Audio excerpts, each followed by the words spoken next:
Good afternoon, beautiful black people. I'm CJ Lawrence, CEO of Black with No Chaser, and this is the Election Protection Hotline. I am here with the man of the hour, the executive director of the Mississippi NAACP, Mr. Charles Taylor. How you doing, brother? Thank you, CJ. Thank you for having me. One, I want to thank Black with No Chaser. I tell you, I think y'all have an incredible name, incredible platform, and just the work that you're doing is amazing. Really appreciate y'all collaborating with us on this because today is an important day. It's election day. But not only do we want folks to get out and vote, we want to make sure that their votes there's an easy process, it's a comfortable process. And so with that, you know, what we have been able to do for One Voice NAACP, many other partners, the Mississippi Civil Engagement Roundtable, Black Women's Roundtable. A lot of folks are here, Southern Poverty Law Center, the Lawyers Committee, Lincoln Legal Defense Fund, Magnolia Bar Association. You know, I'm probably gonna miss some of our partners, but you know, folks are coming together, both state, regionally, nationally, local, etc., to tell folks go out and vote. And if you're having problems, you can call 1-888-601-VOTE. That's 1-888-601-VOTE. 8683. Yeah, man. Hey, look, y'all been having a well-oiled machine moving around here, man. I've been doing election protection for years. You know what I mean? Since I want to say like 2013. Oh yeah. And we've been knowing each other for a long time.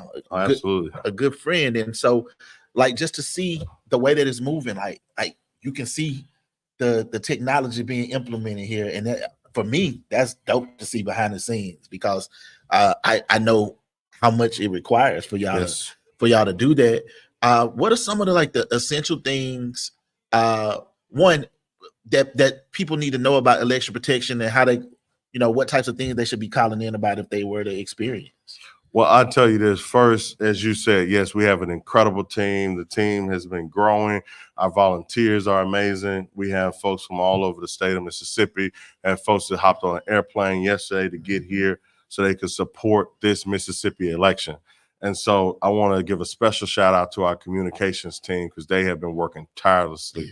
But to that point, in terms of the calls, I'll tell you the bulk of our calls are most likely going to be folks looking for their polling locations.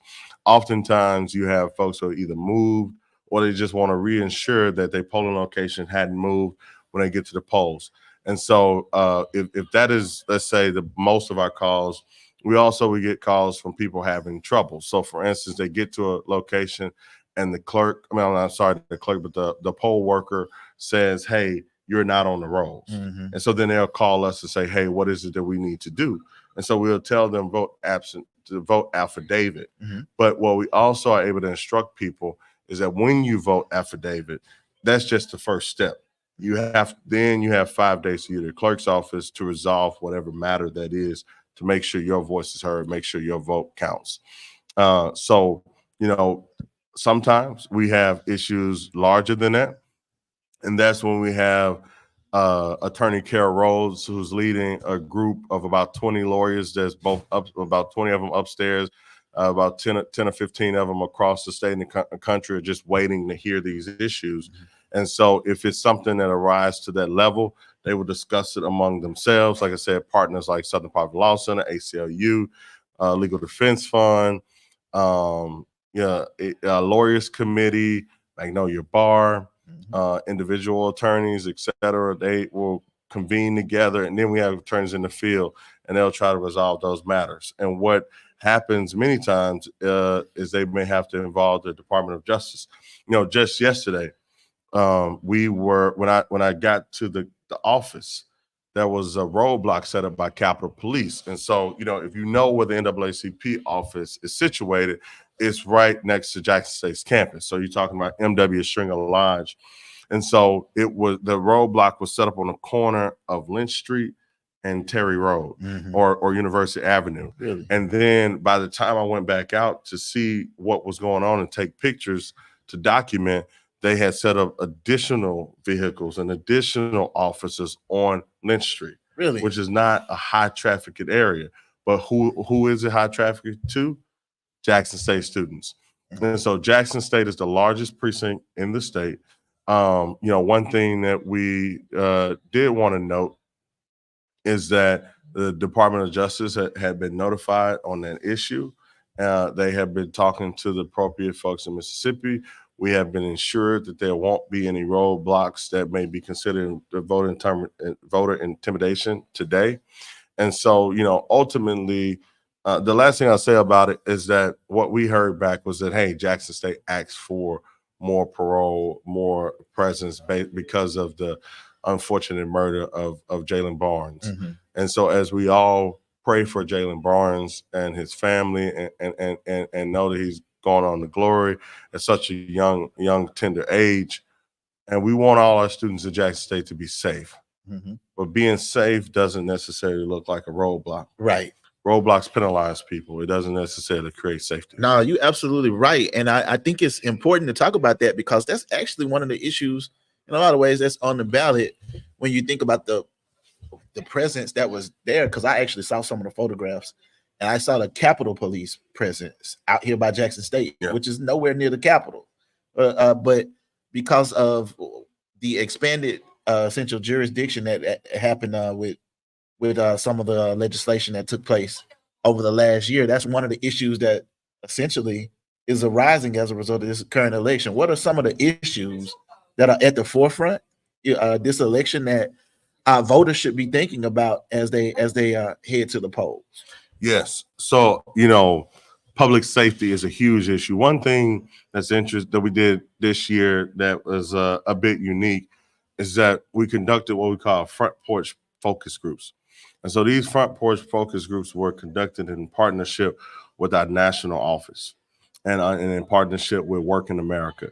So we had individuals who went out through 3 of the regions in the state of Mississippi with a long form survey, and they talked to people at their doors, 20 or so questions in a very conversational way, asking things as, what is your attitudes toward voting? What are the most pressing issues for you this election? And what arose was public safety. It was a huge issue. I also think public safety is a very complex issue. Mm-hmm. It's one of those issues that touches local, county, region, state, federal, etc.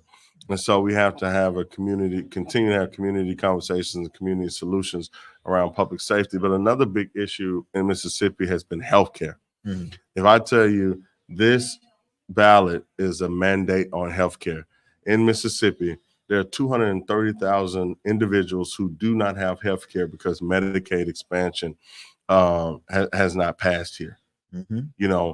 It's kind of interesting. You got one person that's running, and they're saying that we need to provide health care to 200,000 individuals. You got another person running for governor who's saying, my worry is that if we do that, those who are barely making ends meet, but barely can afford health care, which is about 100,000 people who are on private insurance now, they would go off those roles of private insurance and go off the roles of government insurance. But let me break that down for you. Mm-hmm. What that really means is I don't want my buddies to lose 100,000 customers that can barely afford their products because I care about their profits versus making sure that 230,000 Mississippians are able to have quality health care. But here's the other thing that we don't talk about when it comes to Medicaid expansion. Mississippi is a very poor state. Mm-hmm. And so because we're a very poor state, many of our hospitals suffer under not expanding Medicaid. Let me break down what I'm talking about.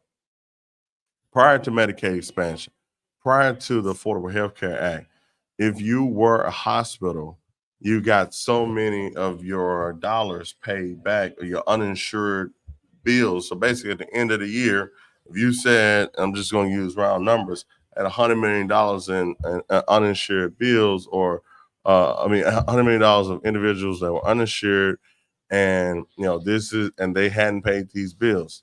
Well, the federal government would come in with what they call dish payments, disadvantage payments, and then they would pay a big check to the hospital. Mm-hmm.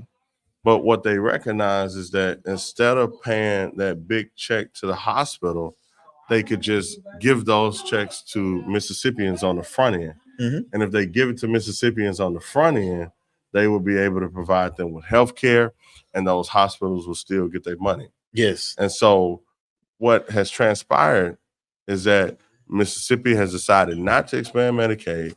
The dish payments are no longer. So every hospital, including the ones in Jackson, are vulnerable. That's why we're seeing so many rural hospitals close. Charles, I think you hitting it right on the money when you think about, I mean, like literally anybody who's had to go to a hospital with at least within the last 3 or 4 years can see, you can literally see a hospital not functioning at the capacity in which it should be able to function. I have seen hospitals be half open on one floor and half closed on this very same floor. Yes. I've seen nurses trying to cover 20 patients, one nurse, 20 patients per nurse. And you can see the limitations at work, and you have to be able to attribute it directly back to Medicaid expansion or the failure to expand Medicaid. And you look at other things, like you talk about people who don't have health care because of Medicaid expansion, but also the fact that without Medicaid expansion, the health care that we do have that is supposed to be affordable is not as affordable as it would be if it was subsidized with that Medicaid expansion. Absolutely. And here's the other thing that people don't talk about.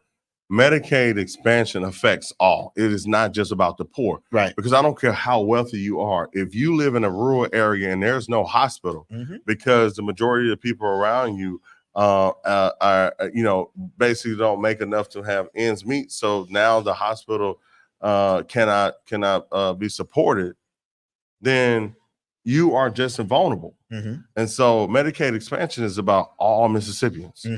It will help individuals struggling, hardworking individuals in the state of Mississippi the most.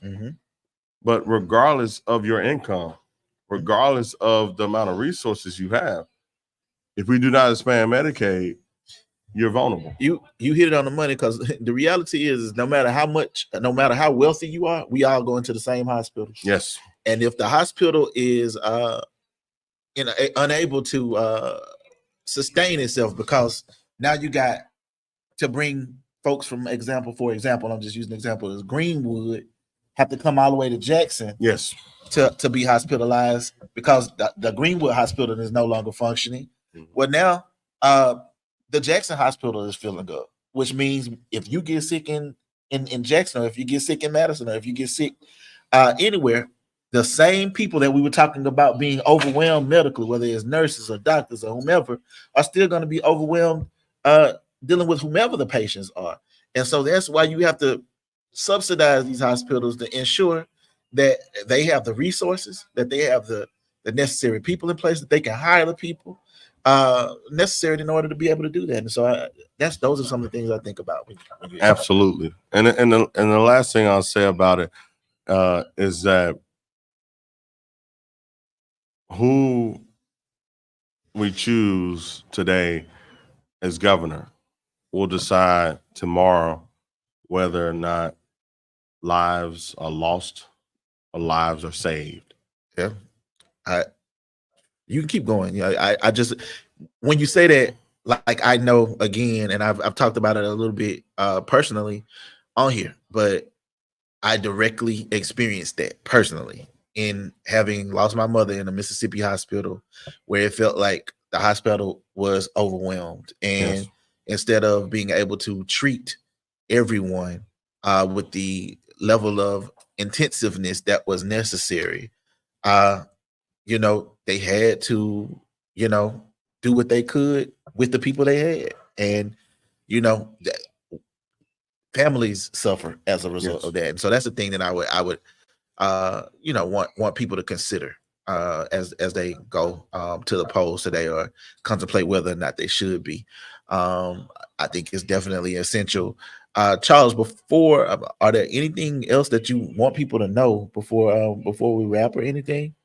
Yeah, like I was saying, I want people to know how serious this election is. Also want people to know how excited I am about this election, because this is the first time in Mississippi's history that a Jim Crow era law won't be on the books. Okay. So basically, before, if you wanted to be a statewide officer, elected officer in the state of Mississippi, you had to both win the popular vote and the majority of the House seats. And as we know how gerrymandered those House seats are, now you just have to win the popular vote. This law was enacted to literally create a dynamic where it would make it very difficult for African Americans to hold statewide office in Mississippi. This is no more. This law also was created to dilute the Black vote. And so with that being said, the vote in 2023 for Black people has never been any more. But the other thing I'll say is this. When I woke up this morning, I felt this soberness. I woke up this morning and said to myself, win, lose, or draw, how we must celebrate the Black vote. Win, lose, or draw, there are thousands, hundreds of thousands of Black voters who will get out today and exercise their constitutional right. But many of those voters will remember a time when they couldn't. Right here in Mississippi. Right here in Mississippi. And so I celebrate the fact that we are in a place in our democracy where they can vote. But I also know we got a lot of work to do. Because Mississippi is also one of the most difficult states to vote in the country. And so because voting in Mississippi is so limited and difficult, oftentimes we see low voter turnout across the board. And so when you look at a state that has significantly higher voter turnout than Mississippi, what you'll note is they have things like early voting, same day voter registration, online voter registration,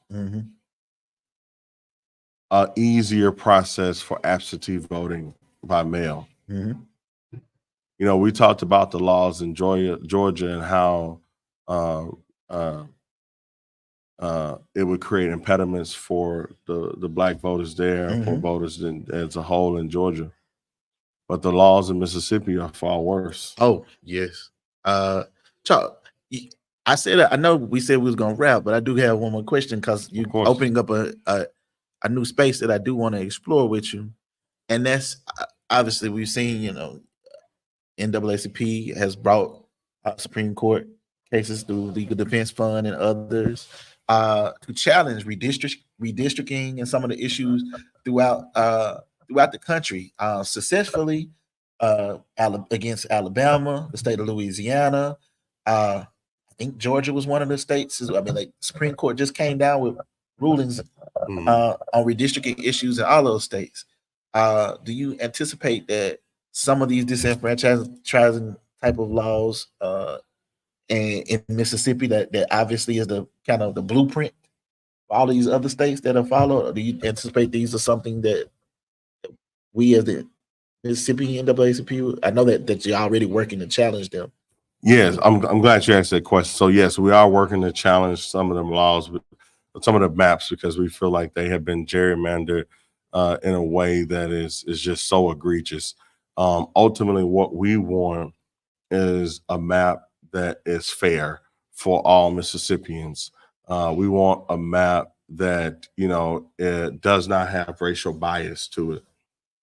And what we believe is that the maps that the state has enacted have been completely racially motivated and racially biased. And so what we want is for every voter voice to be heard and those voices to be heard equally. And so that is not just about, like, as you say, people voting at a ballot box. Is also about creating districts that allow for equal protection under the law. And so with that being said, you know, this is something that we actively are engaging in. I'm not an attorney, but we do have voting rights attorneys that are doing everything they can to ensure that a redistricting continues to be done in a fair way, even after we've had some awful maps created in Mississippi.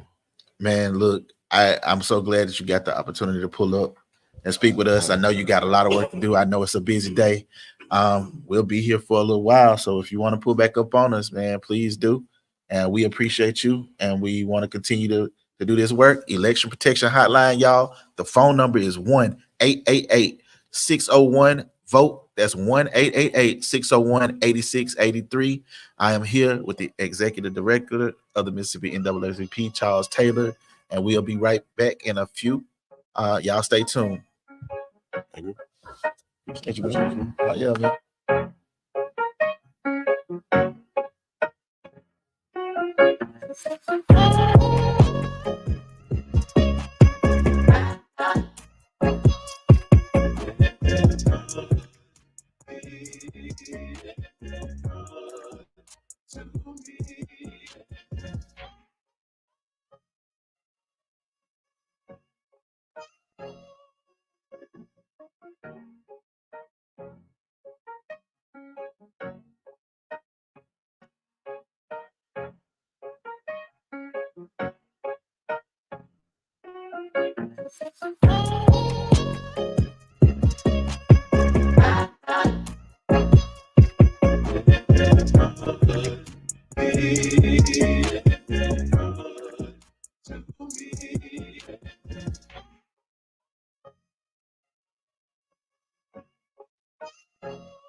With no chaser.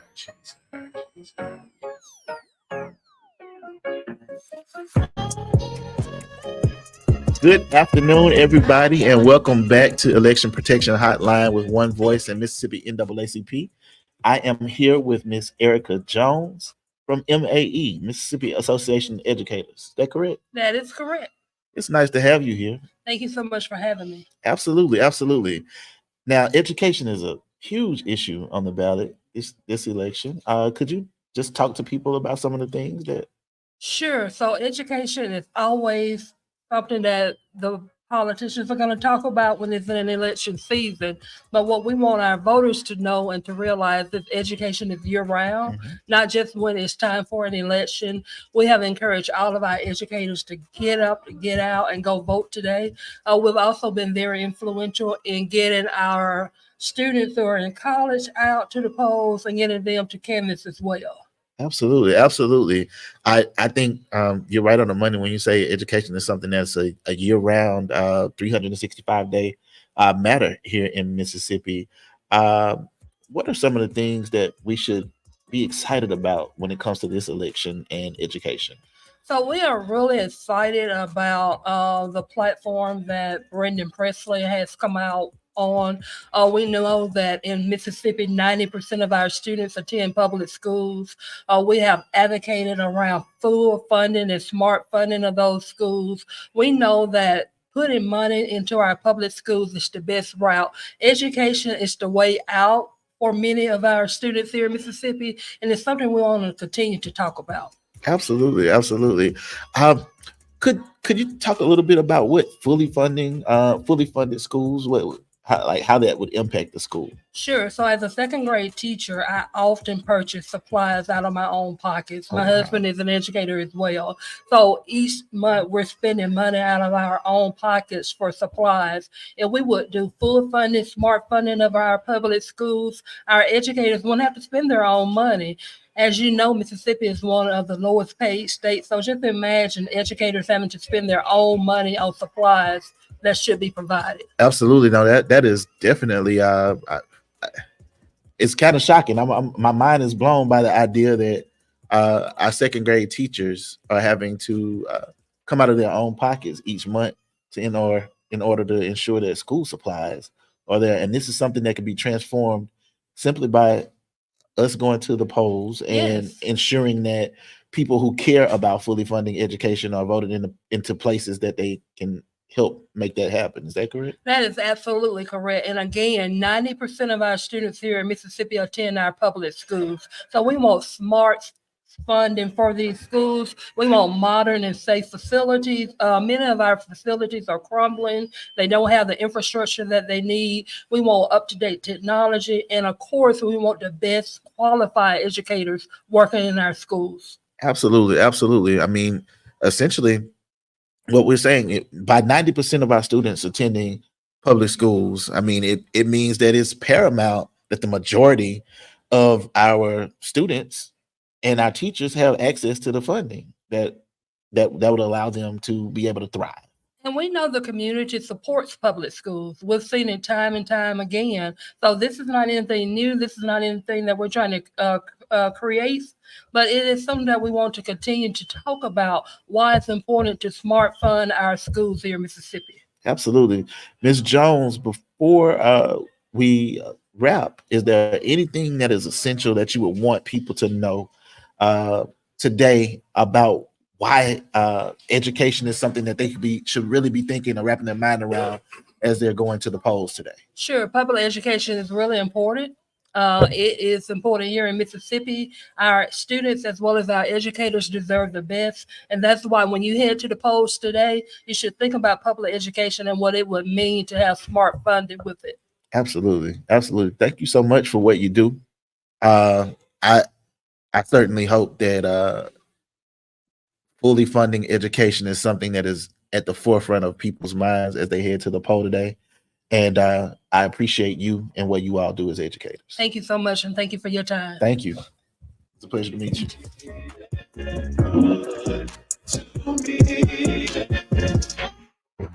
Okay, sir.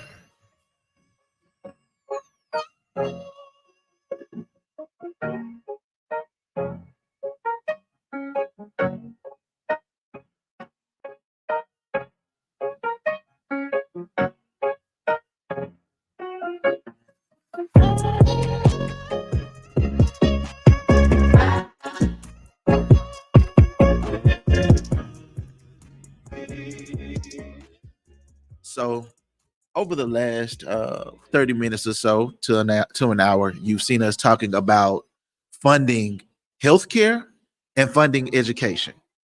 To me, these are two issues that we should not even be arguing about whether or not they should be funded. People should have access to them. You're talking about the state of Mississippi, where we are one of the last in education. We're at the bottom of the totem pole in education, and we are at the bottom of the totem pole in healthcare. And yet we are fighting over whether or not these things should be funded when we have access to money that is not even being utilized in our state. That's a problem, ladies and gentlemen. And it's a problem because it's saying to the people of Mississippi that the people of Mississippi are not more important than the politics of Mississippi. And that's an issue when you think about your mom, your dad, your grandfather, your grandmother. When you think about your child, and you think about your child going to a classroom where a second grade teacher has to pay monthly to ensure that there are resources in which to educate your son or daughter in a classroom each month. Let's think about that for a second and what that means for 90% of the students across this state who are in public education, who are students in the public school system. Why is there a fight to fully fund ensuring that our students have access to resources, ensuring that our teachers have access to resources, and that the people who are in leadership care about those people and make them a priority?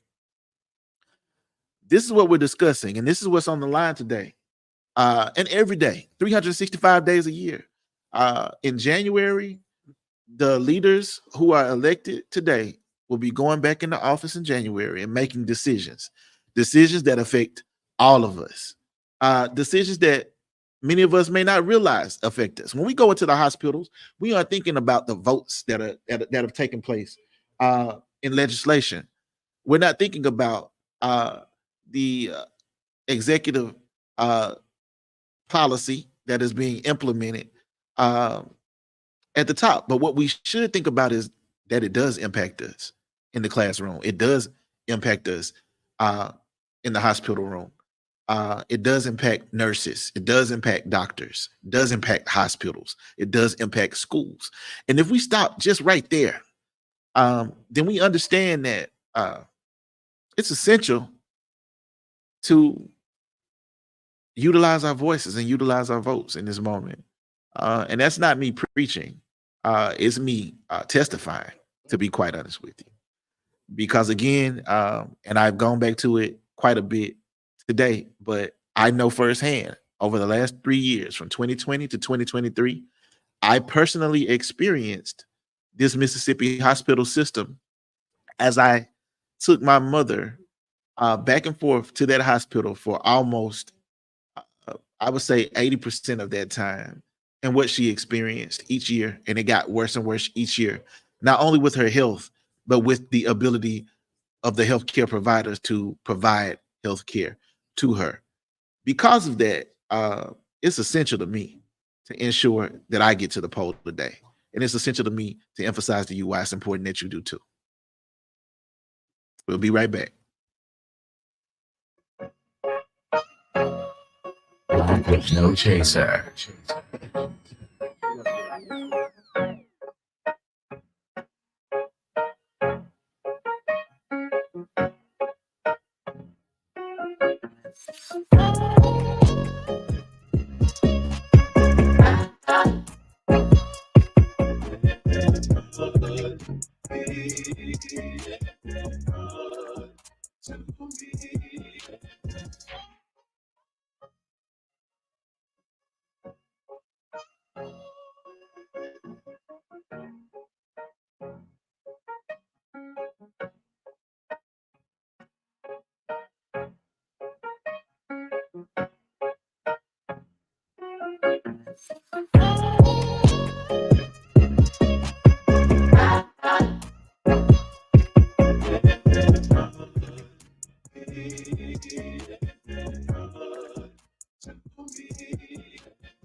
Good afternoon, beautiful Black people. I am here with the Election Protection Hotline and Miss Jennifer Wachuku. That's right. It's nice to meet you, Jennifer, and your organization that you're here with. I'm with the Lawyers Committee for Civil Rights Under Law. Lawyers Committee for Civil Rights Under Law. We love to see it. We love to be here. Hey, I'm glad to have you here. And you actually came all the way down from DC? I sure did. We appreciate you. I appreciate being part of the program and a part of the process. What's the energy been like that you've experienced since you've been down here in Mississippi? It's been great. So we came down for the NAACP state convention last week. We had a great time. The energy was just so warm and welcoming and inviting. And we were able to really meet a lot of folks. It just felt very familiar. It felt like home for me. I'm from Kentucky, so it reminded me a lot of home, and I feel like that energy has continued in the almost week now that I've been here. So it's been great. I see you, Bluegrass State. That's right. We see you. So Jennifer, just could you tell me a little bit about the work that you all are doing here, and how because we understand election protection somewhat. We'd love to hear more about what type of work y'all are doing here and how people can, ensure that their votes are protected while you all are working here. Absolutely. So for election protection, we work with One Voice, the NAACP, LDF, and a number of other organizations in the state all year round, because election protection is not just one day of the year, it's all 365 days a year. So we work with each other all through the year for any and every election that is coming up, making sure that there's programming around it. So uplifting the work that folks are doing if there are any kinds of campaigns or any kind of voter education that's being done. Sometimes there are candidate forums folks are working on, and we'll uplift that. But primarily making sure that all the pieces are in place for election day, making sure that there are enough poll monitors, that they're trained, they have an idea of what the election law is in Mississippi, so they know what to look for, what to take notes on, what to report on election day. We work with One Voice to train all of the attorney volunteers as well as part of the Election Protection Program, which is really important. We want attorneys to be engaged in the process. We all have a skill set and specific techniques when it comes to the practice of law. And sometimes it's just helpful to have an attorney show up and they understand what the law is.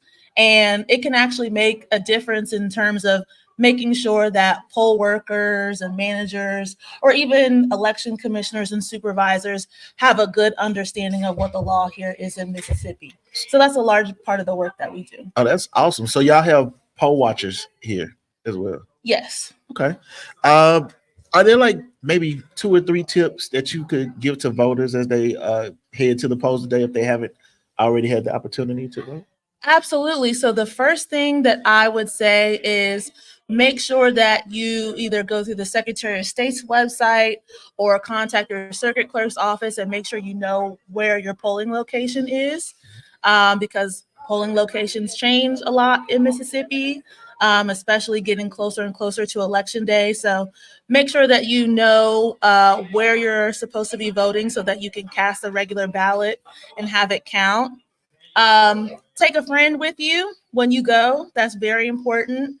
There's a lot of important races that are on the ballot this year here in Mississippi. And we want and need as many people engaged in the political process as possible.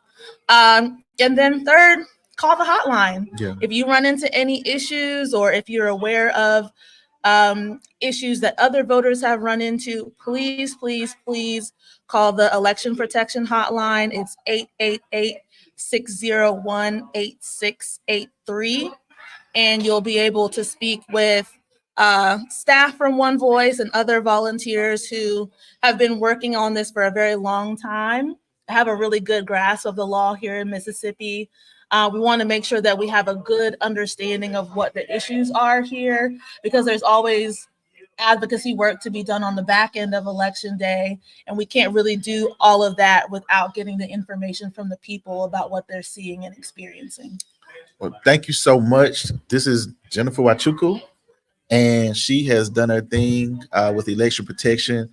We got attorneys locked in and ready to help you if you run into any problems across the state, ladies and gentlemen. Anywhere in the state, you can dial 1-888-601-8683, and they will get to work on helping you solve that problem. So thank you so much for the work you're doing. Thank you for coming to Mississippi and helping us out. Thank you for having me. We I'm having appreciate a you. blast. Absolutely. We'll be right back in a moment.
Good afternoon, beautiful black people. I am back in the building with my friend. What's going on, CJ? What's up, Joaquin? Man, nothing hot. Executive Director of SPLC, Yep. Mississippi. It's good to have you in the building. Thank you. It's good to be in the building. You know, I know I'm in the right company whenever I am in Black with No Chaser. Hey, So, gas I'm us up, always- girl. You better. All right, now. All right, I'm telling you. Hey, you we're know, gonna let keep you a little do bit it. in the tank. I see. Look at that. I'm telling y'all, I'm be able to get all the way back to Hattiesburg on that. But look, no, seriously, y'all been doing some good work with SPLC, Yeah. and so I'd love for you to kind of fill us in on just the vibes that you were feeling, and overall, just give us some insight on what type of work y'all been doing leading up to this election. Well, CJ, thank you for having me back on the show. But I would also say, like, the energy in here in Mississippi is crazy. Like, and it's crazy in a good way. I was out this morning voting, and before 9:00, we had almost 300 people cast like their votes in my precinct, right? Okay. That's crazy. It's incredible. And it just kind of speaks to what is actually happening here in Mississippi. People are like, you know how it is. No one can tell how it is from the outside because they're not on the ground. On the ground, it is incredible. You see so many amazing groups, like just they're out. Young people are out. You know, you have your partners like NAACP and One Voice and Mississippi Votes and Black Women's Roundtable. We're all here in this ecosystem, and we are championing the same thing, which is to like encourage people to get out and vote, and they're doing it, right? Yeah. So it's kind of incredible. Yeah, no, I agree with you. So, Joaquin, like it's been like really, as far as SPLC is concerned, like a lot of energy around youth, and getting youth invigorated and ready to vote. Can you like tell us a little bit about what y'all are doing? Yeah, so at SPLC, I have the good fortune of being able to be really creative and like think outside of the box when it comes to like engaging young people. And so this season, what we did under our Activate Mississippi umbrella, we actually wrote a comic book, and that comic book is called Defenders of Democracy, and it was really created to make civic engagement and voting more of a family conversation, right? To give young people something to go and like feed into learn about the changes around what was happening in Mississippi, and then to take that back into their families, right? To engage their moms and their dads around that conversation.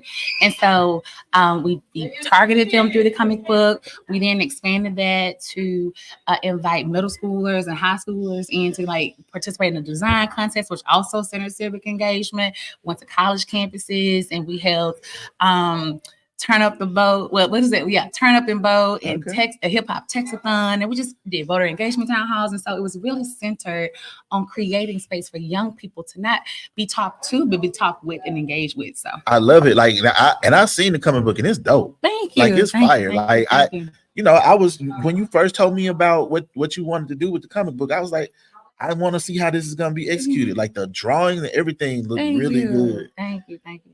So yeah, you are plugging in with like even you got the hip hop community involved. Yeah. How you do that? Like how that happen? Well, that was God, actually. God working a couple of years ago. One of my good friends and brothers, Cameron Trimble, actually founded an organization called Hip Nation. And Hip Nation works with hip hop artists around civic engagement. And so he and I have been talking about like how could we collaborate? Like how could we really, seize the moment of having access to those relationships? And so this election was up, and I said, listen, hey, if we want to try, let's try it now. And so we reached out to the folks at Endless Entertainment. They were all on board. I mean, they brought their entire roster to Mississippi. Some of their headliners include Big 30, Big Homie G. Moneybagg Yo is also affiliated with the label. But these folks, Drake Baby and D Moolah, all of those folks came down here, and they went to 3 college campuses with us. And that the young people went crazy. I heard the kids came outside. Oh, I heard they was outside. They was outside. They had bunnies, flip flops, pajamas. It didn't matter. They were there. But more importantly, they were engaged. Like that was the whole thing. Like, yeah, they were the draw, but then when we got them in there, they committed to like sending text messages. And so we actually sent more than 190,000 text messages across those 4. We did 4 universities across those 4 universities. So, and that was amazing because that gave them more than just someone telling them to go out and vote, but they could also put some other practices into place. So Joaquin, what are like some of the essential issues, one that you see on the ballot that are, you know, Mhm. that are focused on? Are there some essential issues that young people were talking about or anything? Yeah, well, one, healthcare is something we all should be really focused on. Healthcare, education, you know, the voting rights, the list goes on and on and on. And the reason that I point to those three things, because without those three things, we pretty much perish, right? Yeah. Like your vote is your voice. Like you hear it said, it may sound cliche, but it's the truth, right? That's your power. And it's been about creating space and making sure that people understood that this was our opportunity, right? To make sure that people understood what you believed in, what you wanted, and this is your opportunity to make sure you see that come up on the other side of this election. Today, when you talk about healthcare, like health, that's a human right, right? Mhm. And you think about Mississippi, we're not only the poorest state in the union, but we're also the most unhealthiest, right? Mhm. And when you think about that in context, like there are so many people dying here, Mhm. right? Like if we don't do what we're supposed to do today, people will die Mhm. as a result of this election, right? Oh, that's good. And it matters who's in the position, who's signing off on the legislation, who's crafting agendas. All of that matters. Mhm. And so when I think about what motivates me to the ballot, it is all of those things. It's the fact that our right to vote, right? That's a part of our humanity. And so to deny me that right is to strip away parts of my humanity. And I won't sit by and let that happen. So No, I think you hit it right on the money. And when you said that, I definitely felt it, like, because I understood it and I know it to be true. And the thing that I say is, like, well, Kenya, what I'd like to know is, one, how can people stay tapped in with what SPLC is doing Mhm. today? Because I know y'all have some plans to do something later on today. yeah, so tonight we're going to be broadcasting live with our This Side of the River podcast. We're actually going to launch that from Jackson State tonight in the Student Center. We're going to be talking to college students. We're going to talk to some representatives, some other guests who are going to pop by just to talk about what's at stake past this election. Right now, you voted. Now what is kind of like the thing, Mhm. right? We're going to watch the election results come in with the students at Jackson State and Tougaloo, and then we're going to talk to them about what they're expecting. Right, like. It's not okay. You voted, yes, but now you can set your expectation for these leaders and make sure that they understand what it is that you need and to see from them moving forward. Because we vote in Mississippi every year, and so every year that's our opportunity to make sure that people know where we stand and that we're also not going to be silent and sit by and just let them make decisions as it affects us. Okay, so you're gonna even utilize tonight and further conversations, future conversations, to continue to hold folks accountable after the Absolutely, because that's the part that's missing, right?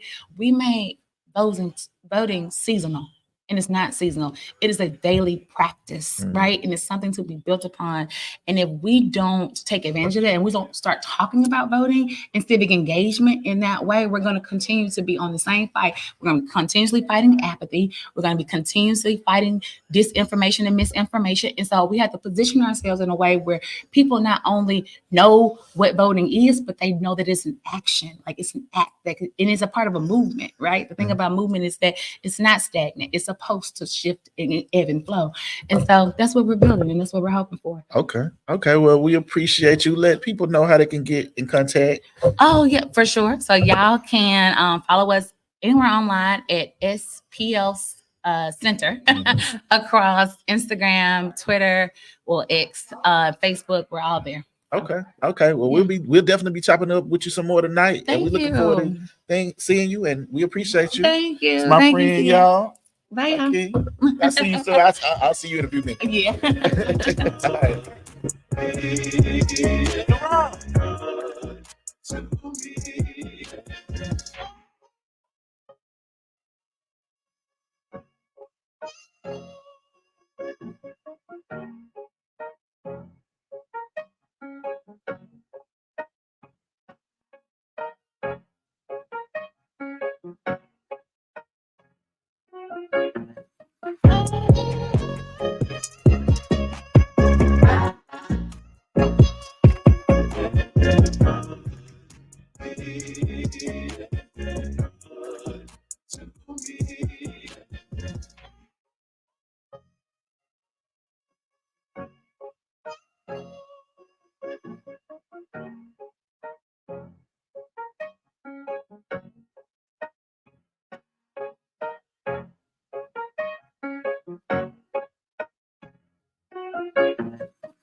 Good afternoon, beautiful black people, and welcome back to Election Protection Hotline. I'm CJ Lawrence, CEO of Black with No Chase, and I'm here with my friend, my dog, Teron. What's going on, bro? What's good, bro? It's so good to see you, man. So good to see you. It's great to see you, man. So election day, bro.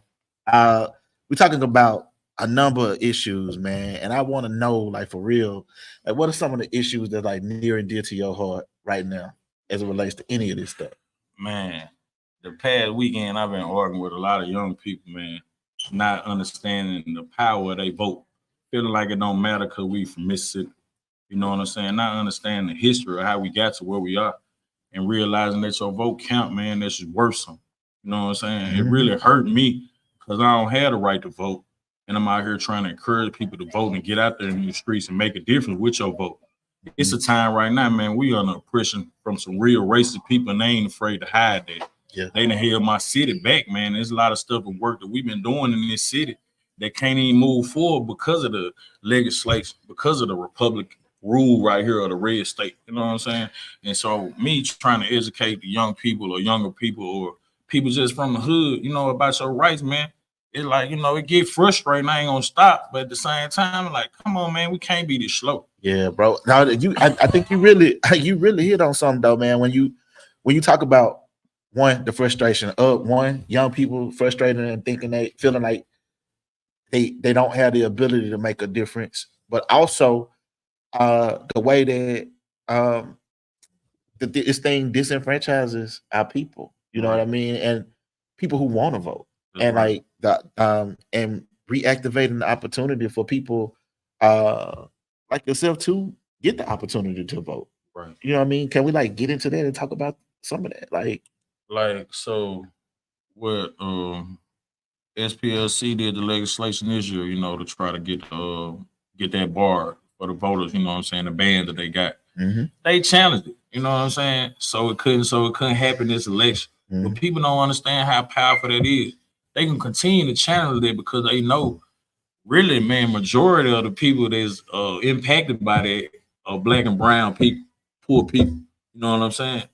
Them the people that they really not trying to help. They say they represent us, but when they get in office, they forget about us.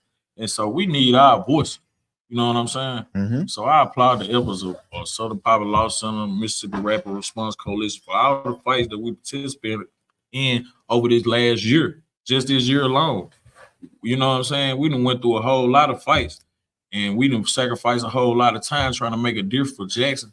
And it's like people like, that don't matter, it don't care. It do matter. You know what I'm saying? You've been really on the ground working directly with young people, Right. Particularly to help give them some insight on, how they can be involved, why they should be involved, and really how to have a different outlook on life. T, man, can you just I really want to get into why this particular election is so essential to them, and what are some of the things that they should be thinking about, and what should get them up out of bed, or get them up from wherever they are and get them to the poll and stand in line and make their vote happen. Man, you want the raw, I want the raw, I want the real. Man, listen. The design is for you to say that your vote don't count. You know what I'm saying? The oppression is focused straight on Jackson. The schools closing. We campaigned all that time, canvassed and protested to get their money for the water. They took control of that money. They still ain't fixing the water in Mississippi. Mm-hmm. Now they combining all the schools. You know what I'm saying? They ain't educating you. They ain't feeding you nothing in school, no way. Mm-hmm. The design is to make the violence go up. You know what I'm saying? That's the design. Mm-hmm. And so then they're going to say, well, we need to come in and save it. You know what I'm saying? They tried that already with taking over the city. But they ain't never thought about investing in the community. They ain't never talking about investing in the community where these kids ain't got nothing to do. They ain't never trying to build up the areas where the black and poor people populate. You know what I'm saying? They only building up one area of Jackson. Yeah. And our people that's supposed to represent us, city council, really ain't the people that's supposed to be representing us, man. They really ain't no leaders. You know what I'm saying? They hate when I call them out, but man, they really ain't no leaders, man. You done held us back for too long. You got people with minds right now with brilliance who know how to do something and ain't got to be in office. But at the same time, the elected official gonna hold them back. You know what I'm saying? Bro, you spoke a word just then. You got me thinking, because I mean, one of the things that is an issue that was talked about all last year for sure was what they were calling the water crisis and things like that. But the reality is that federal money, in the same way that they're doing with Medicaid expansion, where federal money has been sent to help the healthcare system, federal money was sent to Mississippi to help with the water system. Right. But that money has to pass through state legislature. Exactly.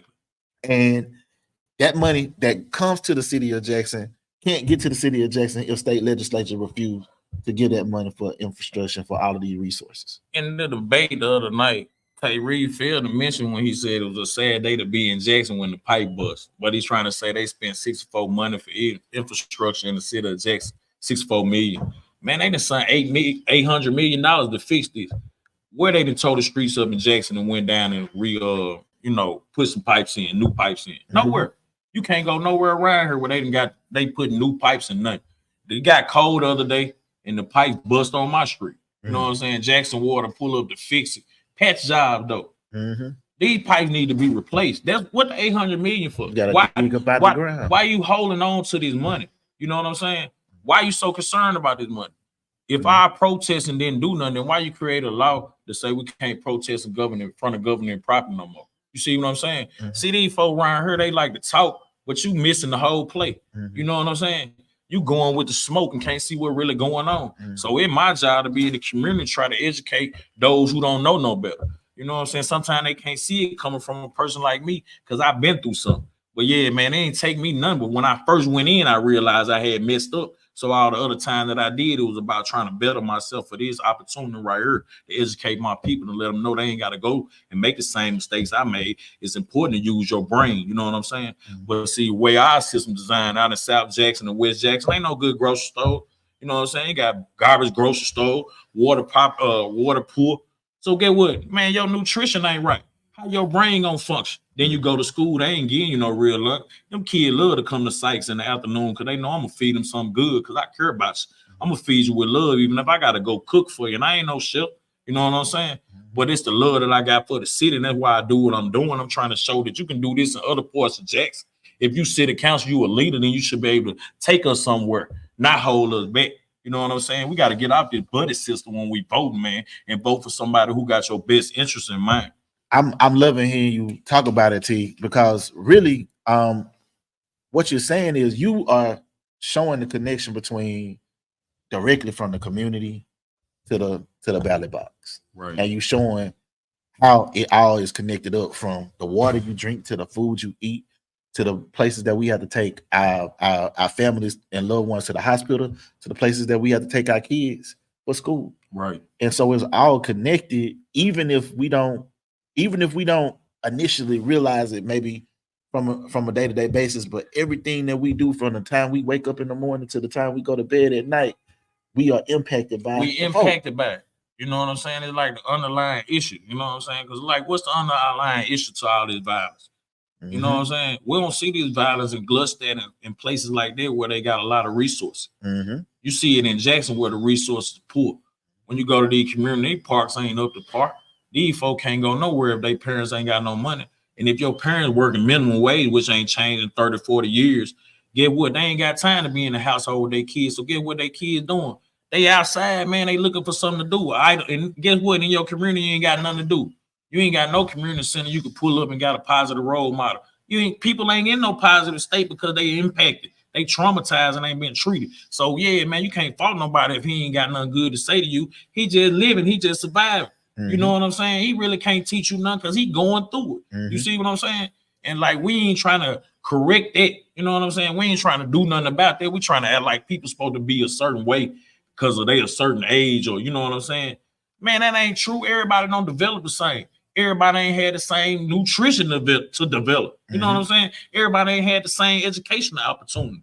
And so it's a lot of underlying issue, but get what? It's all in play. If these folk learn the history of Mississippi, then they understand why we in this position. And the one thing that make me mad is that I didn't learn history of Mississippi now. I was a fool that didn't know at one time. But now that I know and I'm educated on it, I'm trying to teach my people. Man, there's people that got killed for just trying to have a single right to vote. And now you can vote and won't even go out here and use your right. Where you at? Yeah. No, I mean, you know what I'm saying? How you gonna cry about nothing, stuff not changing if you ain't gonna get out there and do nothing? Vernon Damer down in Hattiesburg, where I'm from, Mega Evers, where we they're set right here where we sitting right now. Exactly. Goodman, Cheney, and Schwerner up in Philadelphia, Mississippi.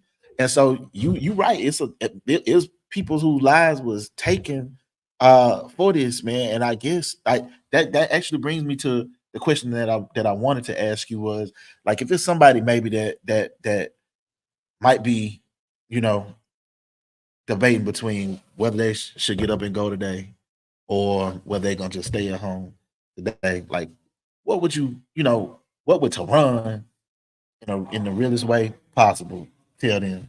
Man, I tell you that, man, the only time that you, as a black, brown, impoverished, indigenous person in the state of America, in the country of America, the only time that you really count is on these days right here when you get to cast your vote. Because the same thing that prohibited black folks or kept black folks from voting back in the day is not in place right now. You can get up and go vote. You can find, so we got plenty of teams out here to come take you to the polls to vote. So them excuses is over with. My pastor said something wise. Man, an excuse ain't nothing but a lie dressed up to look like a reason. Yeah. Oh man, that's real right there, dog. That's real, man. I honestly could talk to you all day, and man, I hope you come back and talk to me some other time. You might die for life. So, but I appreciate you sharing your insight, and I think it's essential that we continue to push, as SPLC has been doing, to ensure that rights are reinstated, voting rights are reinstated. Because I feel your passion. I know it's real. I've been seeing you do work for at least the last 7-8 years. I've been seeing you personally do it, and so I know that your voice is essential, and it's one that the community needs. And I know that your right to vote and have a say in this matter should be reinstated for sure, bro. I appreciate you, bro. I just want folks to know, man, when they hear me getting aggressive or they say I'm aggressive because I talk louder sometimes, I'm just passionate, man. Sometimes you got people that really love what they doing, and I'm operating the truth. So if I get loud, I'm speaking the loud truth. I ain't giving you no loud lie. For sure, man. Hey, it's my guy to run, man. Thank you, man. I appreciate you, bro. Appreciate y'all, bro. Love, man. For sure, bro. I'll see you next time. All right.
Black with no chaser.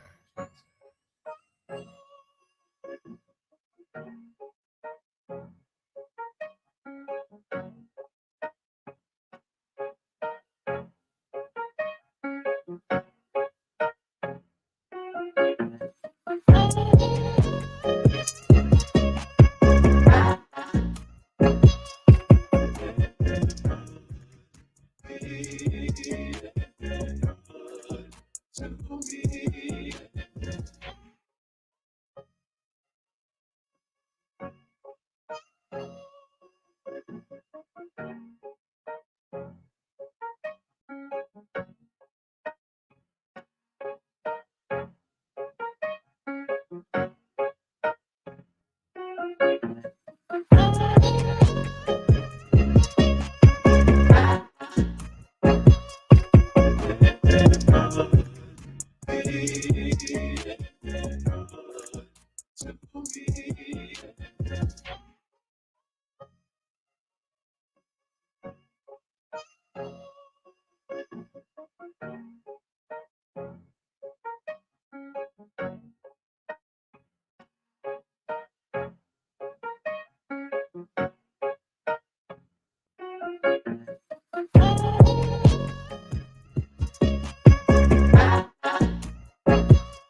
Black with no chaser.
with no chaser.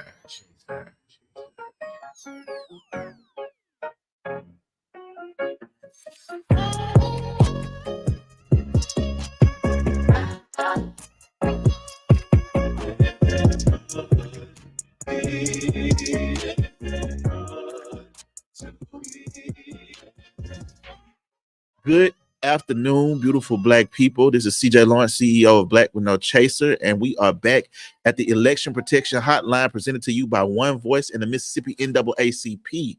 If you're having problems voting today, the hotline number that we need you to call anywhere in the state of Mississippi is 1-888-601-VOTE. That is 1-888-601-8683.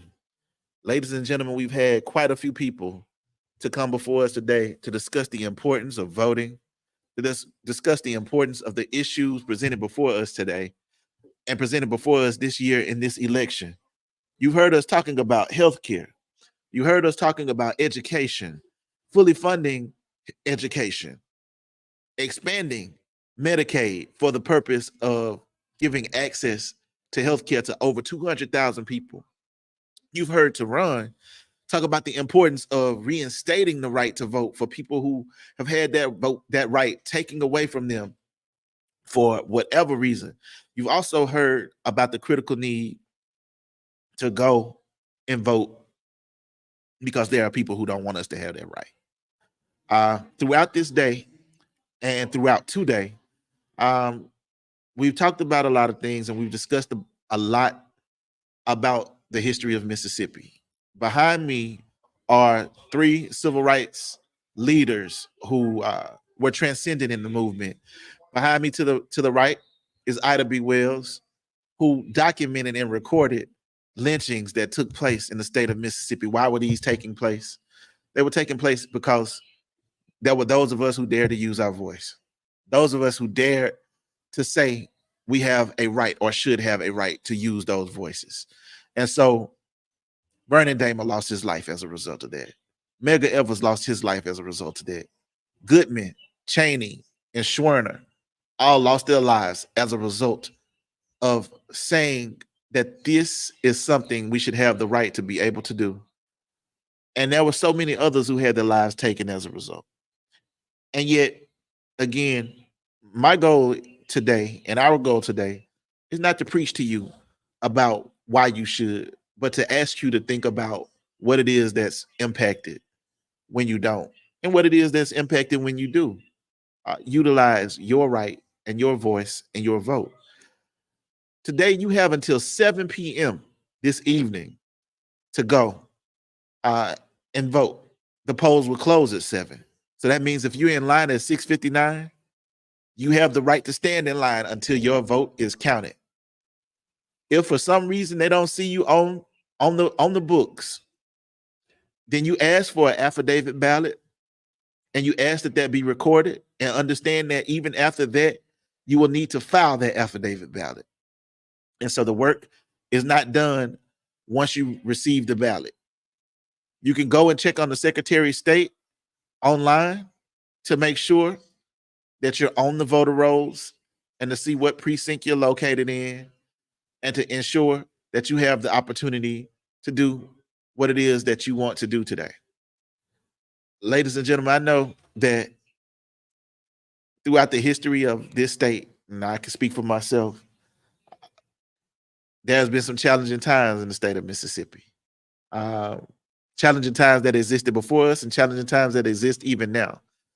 But with those challenges come opportunity. And those opportunities are right here in our lap right now, today. And so with that being said, I want to ask you, what are you going to do with that opportunity? What are each of us going to do with that opportunity today and every day? Understanding that civically being engaged is not just a one-day thing. It's not just the day of the election.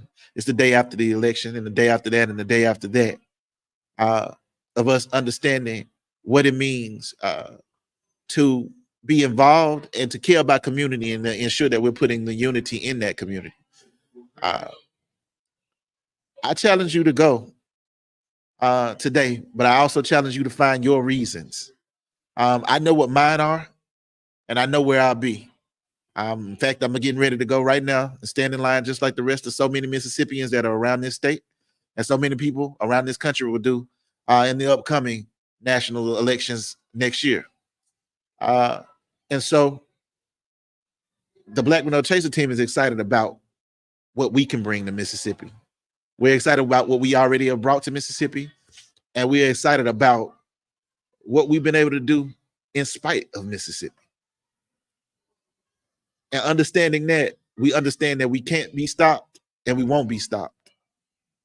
But we'll use every means and any means necessary to ensure that our power is felt. And I ask that you do the same. I'm CJ Lawrence, CEO of Black with No Chaser, and this has been Election Protection Hotline. Think black, live black, unapologetically.